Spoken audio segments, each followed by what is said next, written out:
Hey everyone, and welcome back to another episode of It Ain't Weak to Speak. My name is Sam Webb, and this show is dedicated to ending the stigma around mental health through community, connection, and the hard-hitting truth. I'll be speaking with guests from all over the world about life to inspire and to educate people to speak up so that we can save more lives. Thank you for joining me on this journey.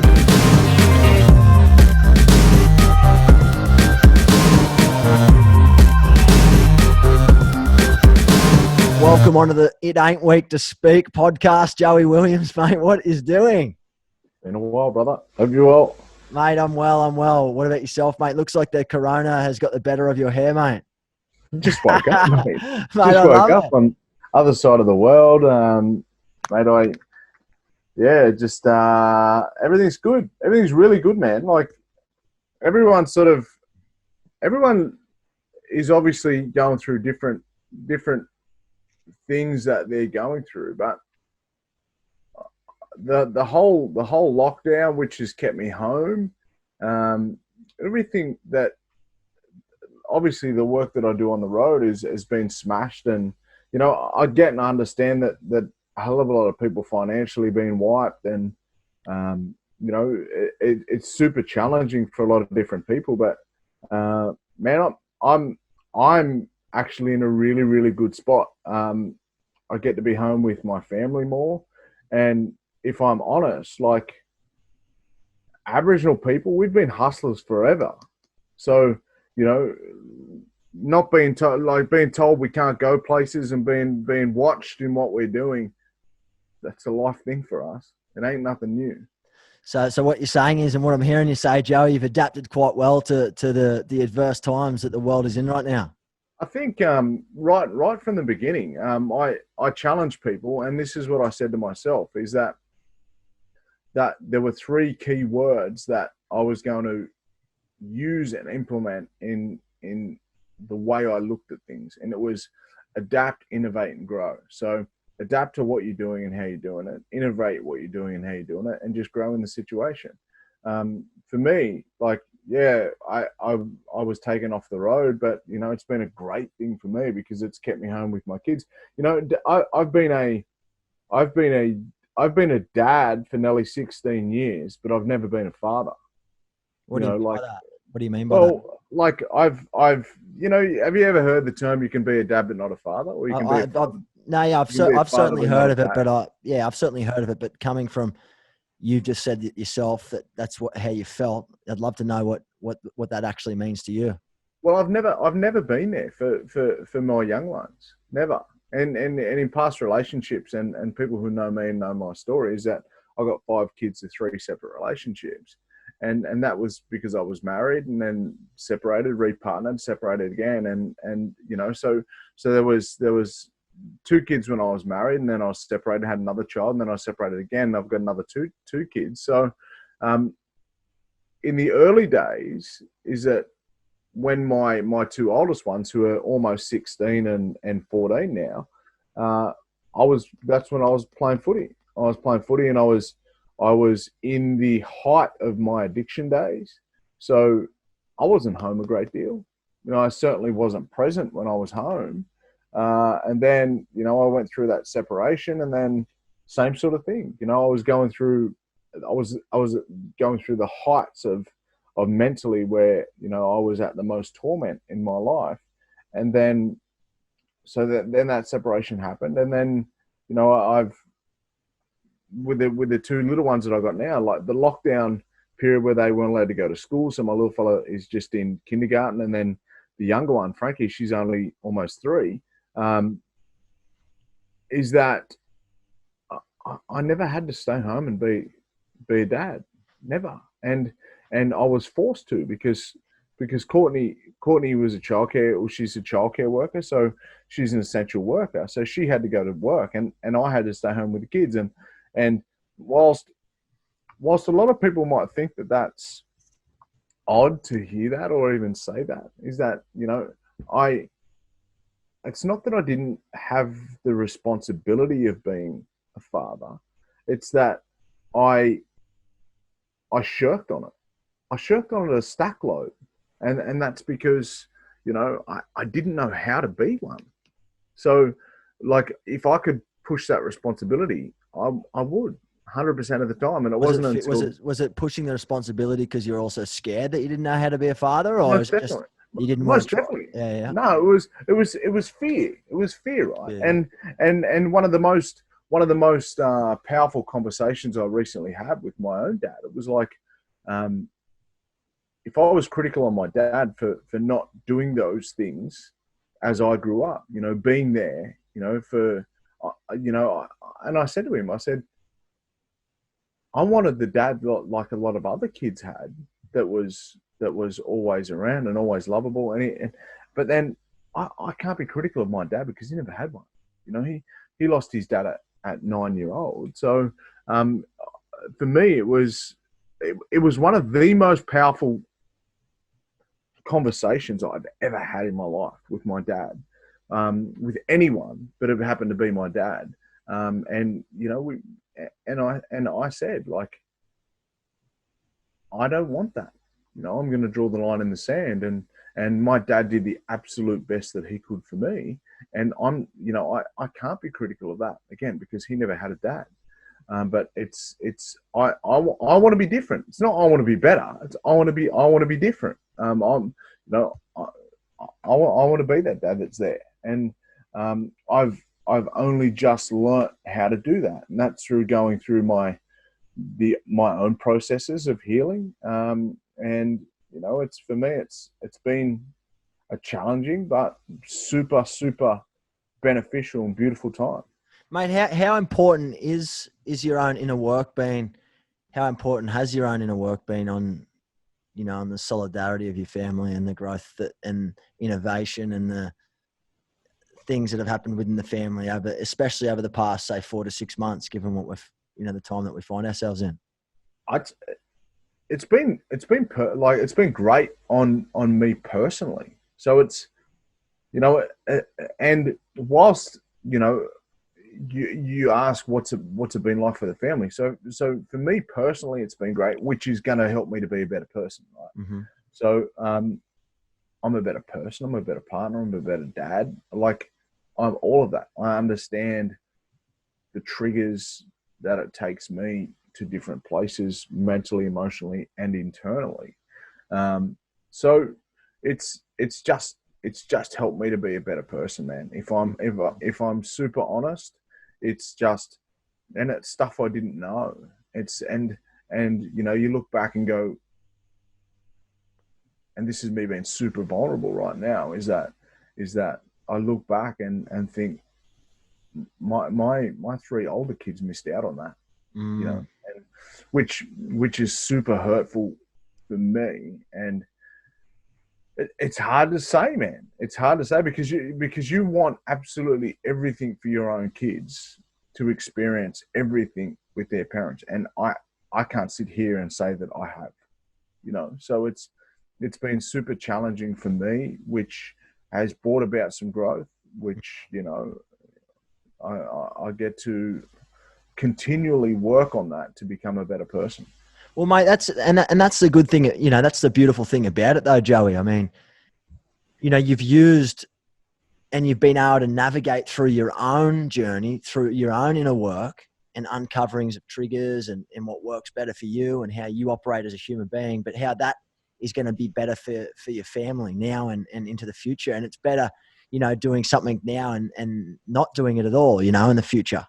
So I think that's a massive win in itself, especially when we find, there's the flip side problem that people are facing right now is being cramped up inside their home with their entire family, and they don't know what to do. They don't know how to cope, and then on the flip side, mate, you've been able to forge this beautiful growth within your family, become a better father, become a better dad, and obviously innovate in your own life to better enhance the work that you're doing in the community. You know what I mean? So, it's wonderful to hear that, but there's also so many people out there that have absolutely losing their mind right now because they don't know what to do. They're stuck inside 4 doors and, they really don't know where to go, sort of thing. Well, it's easy to be pointed to negative.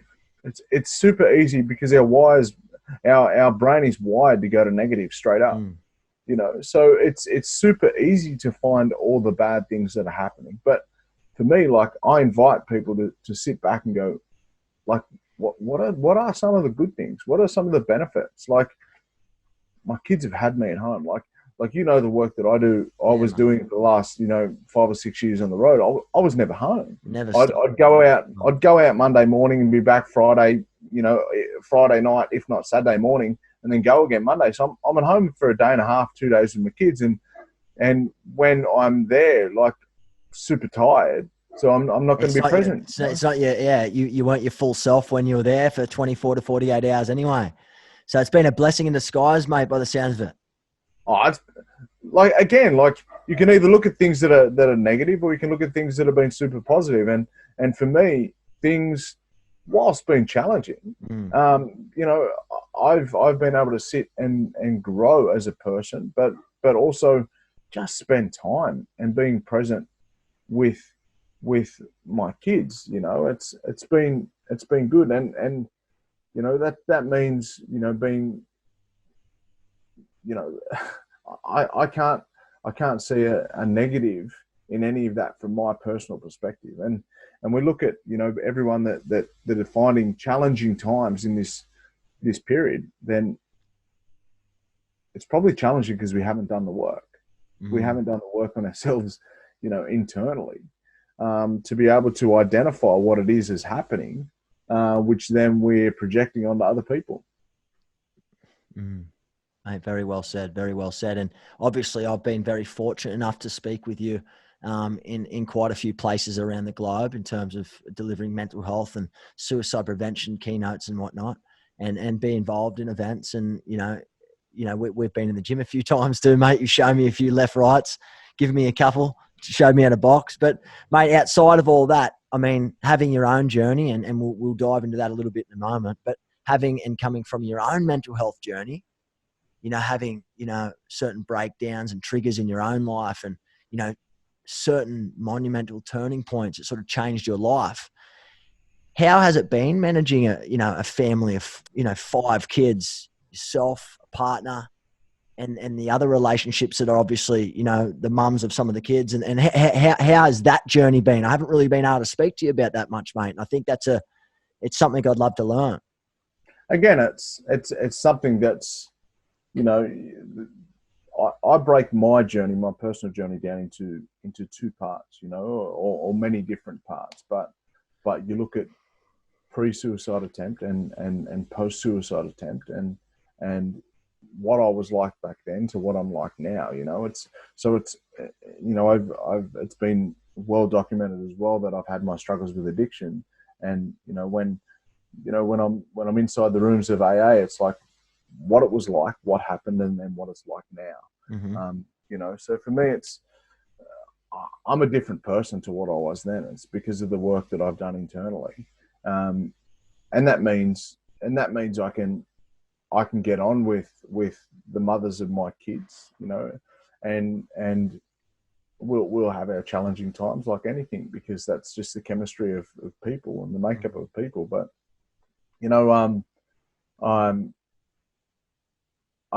I'm at a point as well now, is that whilst I was, going through back then, how I can deal with that now with my little ones, or with my older little ones.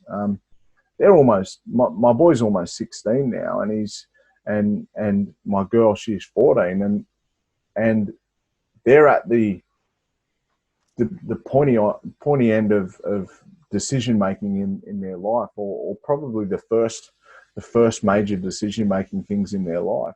So able to navigate them, help them navigate that because of my experiences is something that's a blessing to be able to do. Yeah. And how important is it though? Like having gone through your own mental health journey, your suicide attempt a few years ago, your battle with addiction, as you mentioned, it's very well documented. What are the conversations like with a young family like that? Having gone through your own stuff and being such an advocate for mental illness and First Nation people, and, the communities? What's those conversations like at the dinner table for you with your family? I think the important thing is that you can't expect others to live through you. Yeah. That whilst I'm lucky that I identified that I had an addiction issue and problem with alcohol, problem with drugs, which turned me into a different person. Um, it's important that you don't live that journey through other people, or expect them to live their journey through you. All I can do, and my kids are at the age now where almost 16 and 14. Man, I know what I was doing at 16 and 14. So they're at some decision making times, and again, I can't walk around and wrap them up in cotton wool. I don't want them to do the negative things that I went down, but all I can do is shed experience and give them tools to not want to go down that path. And looking at again the genetics of addiction and the processes that can happen as well. So it's just educating young people and helping them be there, and helping them work through again circumstances that they don't know about because they've been born into. When we're looking at genetics and even trauma, that trauma that cellular we're born with as First Nation people as well. So it's about educating young people that, and also giving them tips and tools to be able to navigate their way through that. And it's an important topic that you raise. I mean, given that the work that you do, especially, you're very sought after and well known in your local community, in Wagga, and, all the great work, mate, that you've done over the years for First Nation people. And now you're talking about trauma. How important is that education on people of, your background, and what's the massive difference when we're talking about people, like, let's call it white versus Indigenous Australians? What's the big difference? And if you're out there delivering a mental health awareness program or some sort of program that you specialize into people of white versus people of Indigenous heritage, what's the major differences, and what sort of, I guess, things would you discuss differently? Yeah, I think it's important as well. Is that whilst I'm a First Nation man, like I deliver to all people, because we only make up less than 3% of the population. So I wouldn't be working a great deal, which would fit into the stereotypes that people talk about. But when it comes to only helping my people, because we're learning to walk together, and that's the biggest challenge now. As a country, is that we're learning about each other finally, and like I guess crossing over, we're learning about each other. Is that what you mean? No, I mean that for 250 years you've never been taught about us. Yeah, correct. So for 250 years we've only been taught about you. So it's about sitting down at our table now and learning to walk in two worlds for our people, but also learning and educating non-Indigenous people what it's like to walk around with coloured skin, and that can be challenging in itself. And we're seeing different circumstances right throughout the world, and an uprise. And I think I honestly think, and I want to believe, because I do think this is that there is change, and it's ever so slightly and ever so slowly, but I do believe it's happening. What sort of change are you referring to, mate? Again, learning about each other. Okay. Learning about each other and adapting to what and why. Like I always say to people, don't look at what, look at why. When it comes to behaviors, and the first thing we do is judge on people's behaviors. Yet we don't understand why the behaviors are happening. So what we do is we sit there and go, yeah, but they've got this and they do this, and then this is why this happens. I'm like, yeah, but let's have a look as to why it happens that way. When it comes to behaviors and of course negative behaviors and stereotypical behaviors, a lot of that stuff is coming from a place of trauma.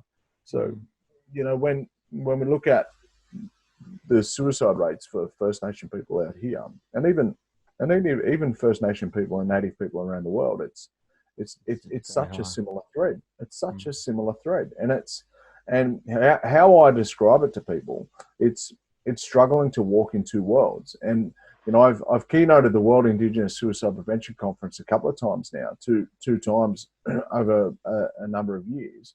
And both times that we've come out of that conference, Native people from right around the world, we've come out of that conference saying, First Nation people aren't dying from mental illness. First Nation people are dying from colonization, and the effects that colonization has had on our people. And again, it's learning to walk between two worlds, because we are walking in two worlds, and we have to learn to adapt to it a lot better than we are and what we have been.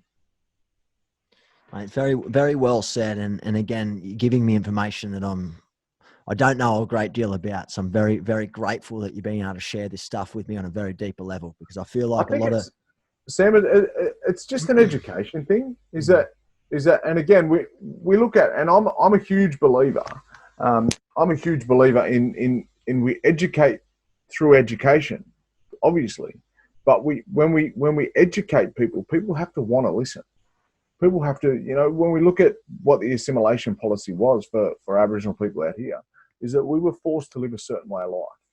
And if we didn't live that way of life, then some horrific acts happened to us. And, that's how we've ended up a lot of the time, or the way we are. We were a spiritual people for 100,000 plus years that worked in community and worked with the land. Now we've been separated, segregated, and, pushed into a way of life that has been uncomfortable for us. It's about learning to live that new way of life, but also holding on to the values of the way that we used to live. And you'll start to notice, and about, you have a look at certain things that are happening out here. I know you've been away for a while, but certain things that are happening out here, like the bushfires, there was, with the hazard reduction and backburning that our people used to live with and live by and still continue to do, a hell of a lot of that horrific effect of what the bushfires happened with could have been negated by learning to live by Aboriginal practice. And again, it's a special elder, he said to me, that fire is uniting our country. And I was like, what do you mean it's uniting our country? Powerful, man. That's powerful. He's like, people are going to start to look at our ways now. When it comes to managing fire, he said we have to learn that fire is our friend, not our enemy. Fire can be used in such beneficial ways rather than waiting it and then it just all scorching. So, mate, on that note, what do you think? And just to go back a couple of moments, an interesting point. What do you think was, and it still is, probably the key barrier to having the two worlds sort of collide in a way where it's symbiotic, where people can understand what's happening? I understand that education is a big part of it, but what is the big barrier? Is it stigma? Is it just lack of education? Is it what is it? The education's there now. The education's there now, mate. And I'll say something that's super confronting to a lot of people, but I believe it's white supremacy. Okay. And people go, what do you mean by that? Well, white supremacy isn't racism either. White supremacy is the ideology that the white race is above other races. Now, when the first people got off the boats out here, right, they told their kids that the native people were useless, of no good, and were useless to mankind. And then they told their kids that, and they told their kids that, and then they told their kids that, and then they told their kids that. And here we are sitting now today. So whilst we have the education there is still that element of belief that there is a superior mentality when it comes to First Nation knowledges. No, you don't know that. We know that. Farming practices. We farmed the land for thousands of years. What we did worked. Now we're sitting out here, struggling in farming practices. without sitting down with a First Nation person and saying, how'd you do it? You know what I mean?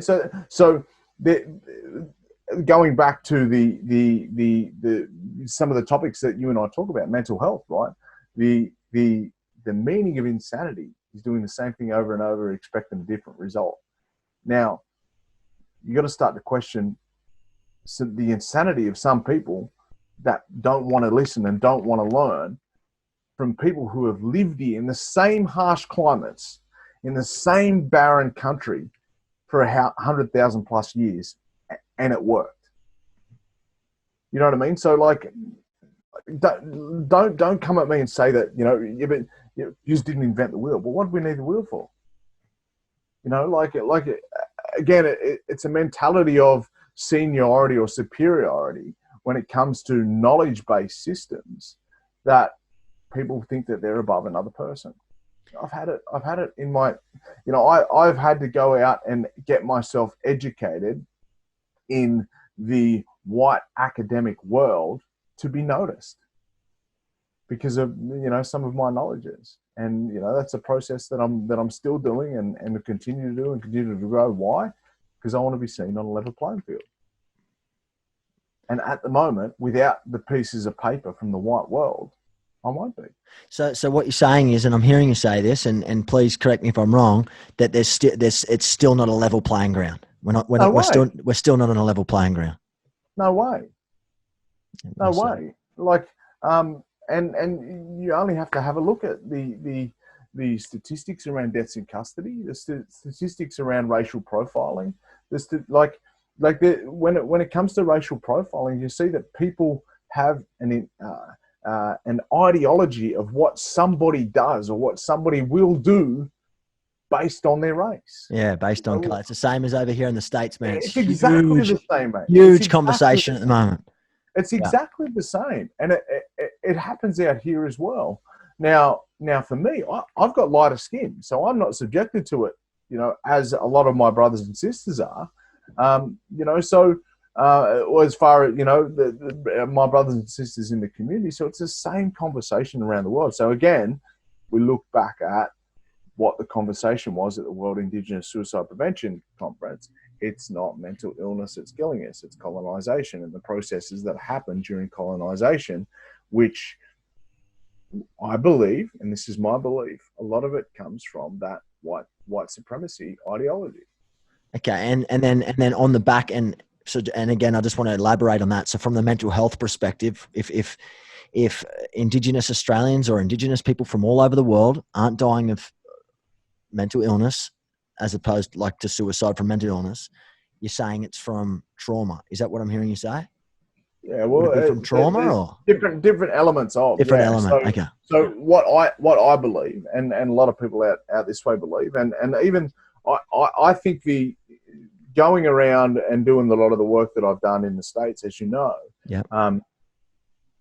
Native American people are probably even in front of us when it comes to, or leading us when it comes to the education and the knowledge and the delivery around the impacts of trauma of Native communities. Okay. And that's, again, my experience, the people that I've been with and sat with and shared story with.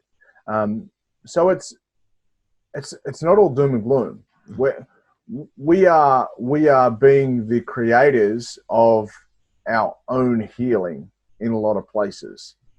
Again, we look at the Western system of mental illness when we go and see psychologists and psychiatrists. And again, speaking from my perspective, being locked up inside psych wards, is that you get smashed with medication, which numbs you down in the head, which has absolutely no impact on the healing of what I needed at the time. So again, we look at that, and I'm someone who completely different conversation, or taking it a different direction, but someone who hasn't been medicated for, over 4 years, and versus someone who is heavily medicated for a long part of my life. That's because I've learnt to live without it by using natural ways that my old to people, manage it. my ancestors, to manage it. Yeah, man. And talk me through that, because obviously medication's definitely going to work and be a combination as a part, as a part of someone's mental health care plan or strategy to get back on track so that they can live a normal or close to normal life again. Right. And I agree. Some people and medication just don't work, and that's fine too. But I'm not the person that would ever sit here and say, okay, medication's no good for anyone, because I think everyone's very different. Everyone has their own healthcare plan. I know you agree with that. Talk me through some of your community members, the elders in your community, the conversations that you have on a day-to-day, and the conversations that you've had throughout speaking and, building community and being in the community day in, day out. Because this is what you do, right? This is what you're known for. This is what you pride yourself on. What are some of their mindsets like in terms of, if we were talking about this conversation right now and you were to go and have this same or a similar chat with an elder, what are their thoughts on white supremacy and white Australians and all that sort of stuff? Where does it all stem from? Again, it's two very different conditioned ways of living. Like the elders of our community, with all of their strength and all of their leadership, weren't allowed to do a stack load of what we're doing now. Because and a lot of them are conditioned to still not do that. So it's the young people that are taking up that fight, and they'll say to us, "Go on, bub, you do it. You do it. We got your back. We trust you. We know what you're doing." And again, because they were conditioned to a certain way of life where they weren't allowed to. They were taken from their homes and taken off our families and conditioned and put into Catholic missionaries and told to live a certain way of life and not live a cultural way of life. And this happened for many years. And again, the conditioning to that is still very, very evident today. But when I sit and talk with elders, they because they missed out on a lot of the stuff that we're speaking about too. And this is only the eastern coast, or for the communities that I work in. I'm not speaking for any other Aboriginal community. This is only the communities that I live in and work in. A lot of the elders had a lot of that taken away from them, so they understand the importance of it, and they understand the importance of the reintroduction of it. Now, some of those elders are adverse to it because they're conditioned to not be allowed to talk to it again. Remember, so it's. We had the first corroboree, so the first celebration dance here in Wagga, and I live in Dubbo at the moment, but work in Wagga of a weekend, right? And so I'm here in Wagga at the moment. But we had the first corroboree celebration in Wagga for 150 years, and that happened last October. And there were elders in that community that, when we come in to start dancing, and if you or anyone's ever seen the footage of it, it was a powerful, powerful evening. We had elders that night just break down crying.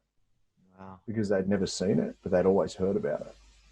So they'd heard about it from their grandparents, and this is what our people used to do, and travel across country and sit and celebrate for days and share with each other about, share songs, share stories, share dance, which is all about a big celebration of people coming together. They sat down and cried their eyes out because they'd never seen that. On the flip side to that, there was a stack load. If we had over 2,000 people for the corroboree here in Wagga back in October, there was 75% of them were non-Indigenous people that come out and sat and shared with us. There were tears from them too, because they were like, "Wow, this is beautiful. Awesome. Why haven't we seen more of this?" And we're like, "Well, we haven't been allowed to." Wow. So it's a time to bring it back now. And one thing I have noticed, Sam, is that there's been a super thirst for non-Indigenous people wanting to educate themselves, or just wanting to experience the what it is and why it is our people have lived with the land for so long. And I say with the land. I rarely say we lived on the land. I say we lived with the land, because we were a part of the land as well when it comes to nature and everything that comes with it. So, mate, I do see change ever so slowly, but we've waited 250 years. It doesn't need to be fast. We just need to continue laying the platform for our younger people now, to be able to help unite a better conversation in the future. When it comes to, people talk about reconciliation all the time, right? I don't even use the term reconciliation, because to reconcile is to heal a broken relationship. Let's be honest, man. We've never had a relationship. It's all been one way. You have to live this way, and if you don't live this way, we're going to kill you. We're going to massacre your people. And it's time we start a conversation, man. It's time we start a relationship. Start a relationship that goes both ways. And goes both ways, mate. It's of equal learning and equal responsibility. And there is huge benefits in that for everyone. Yeah, and I think you've nailed it, mate. I think you've said it perfectly, and I think like you mentioned, it definitely starts with education, having an open mind, and if we can, if we're starting to see changes now, and they may be small changes, they're better making small changes now than not making any changes at all. And if we're moving in the right direction, it's always good, but we must listen and we must learn together. And I'm a big believer of, learning and growing together as one, rather than, as oppositions or working against one another, you know what I mean? And talking about the conversation around mental illness and suicide prevention, and because that's the work that you and I have been doing for years now. But, when we talk about, okay, let's break the stigma around mental health. Let's talk about it more. Let's give people the power to speak up and ask for help so that they can get back on track and get well. Is that the same type of angle and the same type of conversation that, you angle it in there with, when you're delivering sessions or workshops with First Nation, with people in your community of your, color, race and everything like that? Or is this from an identity? Is this a whole different angle or a whole different perspective? Are they fully okay with speaking out and asking for help? What's the differences there, mate, just so that we can sort of set that straight? Depending on where we are in the country as well, right? And you have a look at, I've been fortunate enough to deliver many sessions over many communities, diverse and hugely diverse communities right throughout the country. Now, you have a look at, and I go back to this conversation a lot, right? Is that two significant conversations that happened to me in my life is that I was sitting on country one night with an elder, and he said, "I love what you're doing with the mental health around the country." He said, "But I want to challenge you on something." He said, "I don't believe that you're mentally ill." And I said, "What do you mean by that?"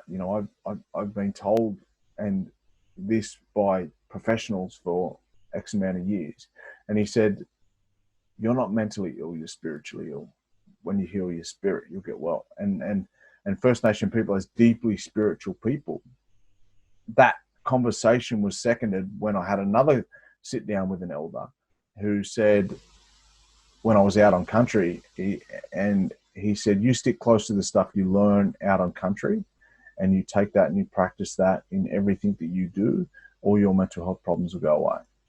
And what that second conversation was about healing the spirit. If the first elder said to me, "You're not mentally ill, you're spiritually ill, you need to heal your spirit to get well," the second elder said to me, "You stick close to what you do and learn out on country, your mental health problems will go away." They both, the conversations both, they empowered each other. Yeah, and they intertwine to a certain degree. But what is some ways that you've experienced or that you've explored or that you advocate in the communities, ways that you can spiritually heal someone?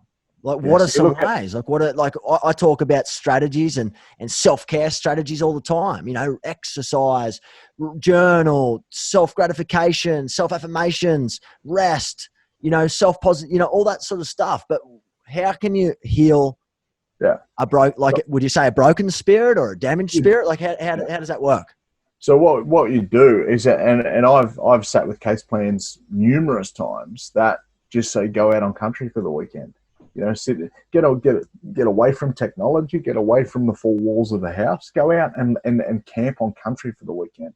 Sit around the old bush TV, mate. Sit around the fire and so many problems leave your mind when you're sitting around a fire.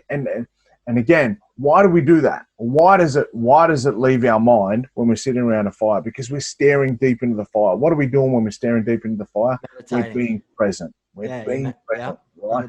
Definitely. A form of meditation, of mindfulness. Definitely. Another conversation. I checked my uni lecturer when she said to me, we've got to do mindfulness, we've got to do meditation, we've got to do what they call earthing now. And I'm like, hang on a minute, like, you've just given me 3 different labels that my ancestors have been doing for thousands of years. All you've done is relabel what my people have done for thousands of years. And this is again the conversation as to why First Nation people around the world were spiritually well prior to colonization. And again, in Australia, in over 2,500 different dialects of language, there's no meaning for suicide. So there's no word that means it. It tells you it wasn't there. If you can't describe what it was with a word, it tells you that it wasn't there. So if we've gone for 100,000 years with no suicide to now among the highest rates in the world in 250 years, what we're doing now is not working. What we did back then was working.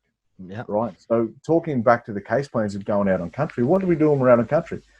Right. We're sitting around a fire. We're listening to story. We're listening to elders. We're going out. We're hunting. We're cutting tools. We're doing stuff that's learning. We're doing stuff that's at one with the land. Again, something that we've always done. Right. So when we look at that, we look at the massive benefits of being present, living with our gut instinct rather than our head, So it's the little things that helped us connect to who we are as, with our identity as people, who we've always been. And again, it's separating living in those two worlds, right? Is that I grew up in two worlds, but I didn't fit in either world because I was too black to be white, too white to be black. I had to find what those worlds look like for me. And I'm lucky now that, I navigate my way through those two worlds because I'm educated in both worlds. To be able to live with a healthy spirit on country and go out and educate people in how to do that. And what do you do personally if you're slipping down the rabbit hole and you are struggling? Do you have your own toolbox of tools that you go to, that you sort of run down a list and see which ones are working better for you at that given time?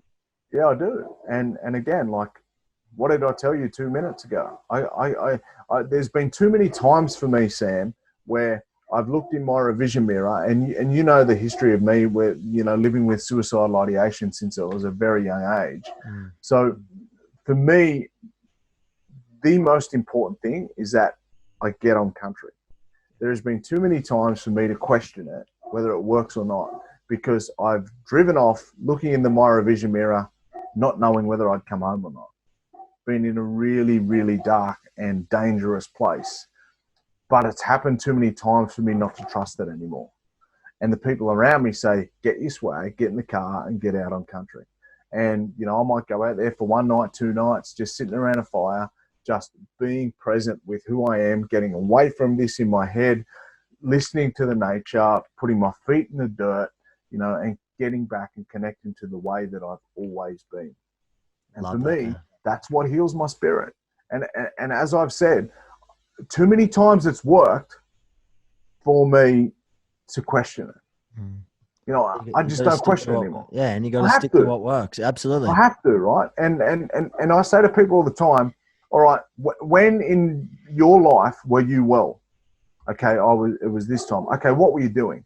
Well, I was doing X, Y, Z. Okay, we'll get back to doing X, Y, Z.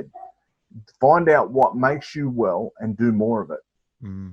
And for So, me, so true, man. So being true. on country, it's so simple. Yeah, it's very simple. It's very simple, and mate, it does sound simple too when you've got those tools very, very clearly laid out. You know exactly what works for you. But mate, I can even attest to even myself being in some of the Yeah, hardest man. times, and they all go out the window. And then it's like, well, what am I going to do that works? And you're scrambling around, and you're not sure. But mate, it's really interesting to hear the a lot of the similarities, but also the rawness of how simple it, you know, how simple it could be to reconnect spiritually, but also reconnect to improve your mental health. And it all Yeah, starts at a very simple place. And it's great to hear your insight from, you know, from a First Nation man. I think it's a remarkable piece of insight that I've been able to learn today. So I appreciate that. what's important to know, Sam, as well, is that I didn't have this for a long time.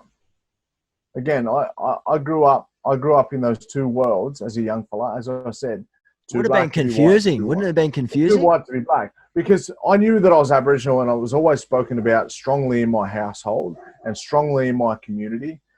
But again, you hear the stereotypical views of, well, you're not one of the real ones, you know, or how much percentage are you? So you question it, right? And so I had to, and then I moved away as a 16-year-old to play footy in Sydney, and I was caught up in that system, which very, very, very little identity in going out and being a rugby league star and drinking and taking as much drugs as you possibly can.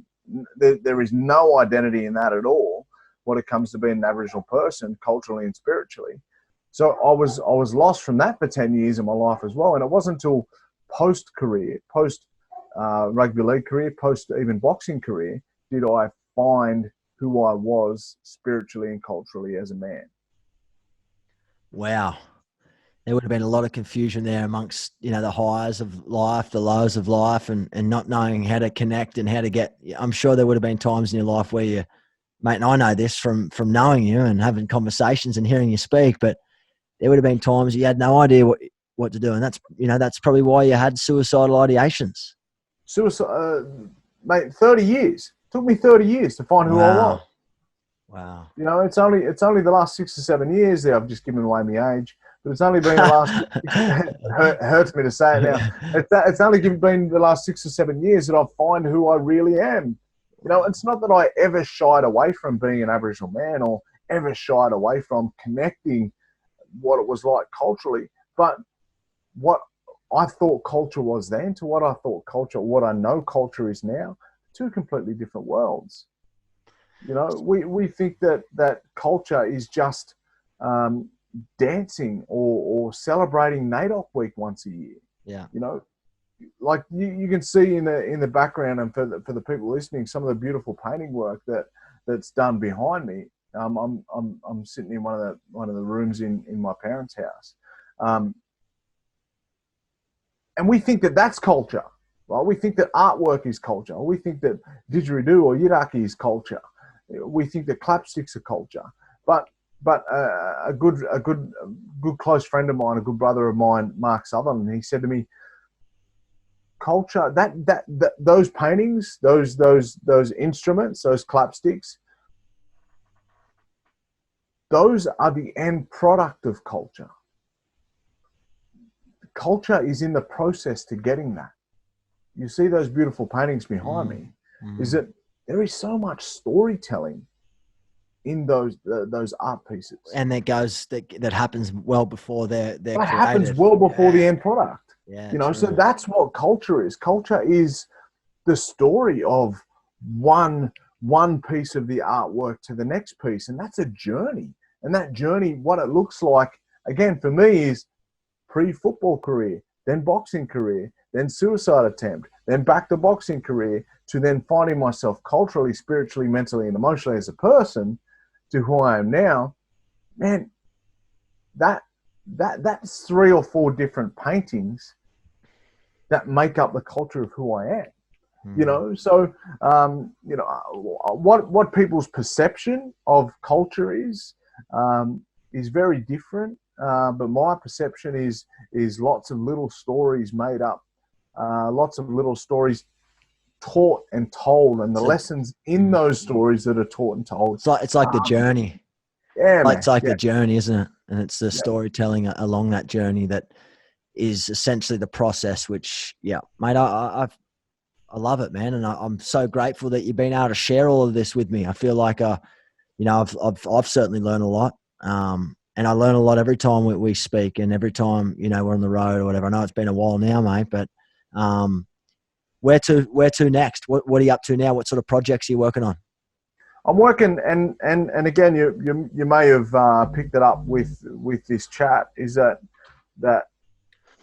the work that I'm doing now, whilst going around to communities around the country was perfect, and I love doing what I was doing. But for me, I've tried to localize things, and this has happened before COVID. Trying to localize things and stick my feet in the sand a little bit, into one place, to try and get some impacting change, some sustainable change within communities. So I've written a 3-month trauma recovery program, which is ongoing. So it's 3-month intensive work with then, ongoing work with that. Looking to roll it out. We're just at the pilot stage now, just about to start in the next couple of weeks. We've taken some young people through that. And again, when we look at suicide and suicide prevention, our people are dying from the impacts of trauma and the behaviors that are coming out through trauma. So it's about identifying what those behaviors are, identifying where they come from, and helping the young people get tips and tools to be able to navigate their way through a life that's tricky for them. So for me now, it's about implementing that trauma recovery program, which helps to find some identity and some connection with a lot of these young people, because for in different reasons, a lot of young people are missing that because their parents are missing that, because their grandparents are missing that. So it's about helping them find that, and it's not about telling them who they are, but it's about helping them find who they are. And again, this is something that First Nation or Native people will hear, and will feel that spiritual pull that when we're out on country, country talks to us. Yeah, so true. it's about, and again, like, some people may not understand that, and that's cool. They don't have to understand it. It's not for them to understand. First Nation people, spiritually, something happens to us in certain times of our life, and that's because of spiritually we had a certain way of practice for thousands and thousands of years. So we're being pulled in different directions. It's about trying to align those two worlds, giving young people tips and tools to be able to do that, which helps them neurologically overcome some traumas with the neuroscience of the brain, but also give them tips and tools to be strong in their identity of who they are. Yeah, and it sounds like an amazing program, mate, that you have been probably working tirelessly on to get to market, and I'm excited to see how that pilot goes. And I want to be able to share that with our listeners, with the Living family, so to speak, so that we can get these messages far and wide. How can people track you down, mate? How can people connect with you well and truly after this episode's aired? Well, I usually tell my Instagram handle and my Twitter handle. Man, I just got Instagram shut down this morning. I woke up to a message from Instagram saying that I violated some sort of code, which all I do is share about my family and the work stuff I do on it. So you just said before we got on air that you tried to search my Instagram and it's gone. So I'm gonna have to track that down. It's no, I'm sure it will come back, mate. So what's your handle anyway? And we'll share it with everyone in the show notes anyway, guys, so you can track Joey Williams down if you don't already know who he is or how to find him. My Instagram and Twitter handles are Joe Williams _TEW for The Enemy Within. So Joe Williams _TEW, and on Facebook it's The Enemy Within Suicide Prevention and Wellbeing Education. Well, there you go, guys. You've heard it from the man himself, Joey Williams, author of the book Defying the Enemy Within, founder of The Enemy Within, a great man, speaker, legend, all-round big advocate for not only the mental health and suicide prevention spaces, but also for his own First Nation people. And I'm excited to start seeing the gap getting bridged, and looking forward to connecting with you soon, mate. Always a pleasure, Sam. I love the work that you're doing over in the US, man. Flying the flag and the Living Crew have been doing some good things for a long time. So, Well, mate, always a pleasure to connect, brother. likewise, mate. I'm looking forward to seeing you soon, hopefully on this side of the pond when things calm down. Catch you, mate. Thank you. Hey, brother. Take care.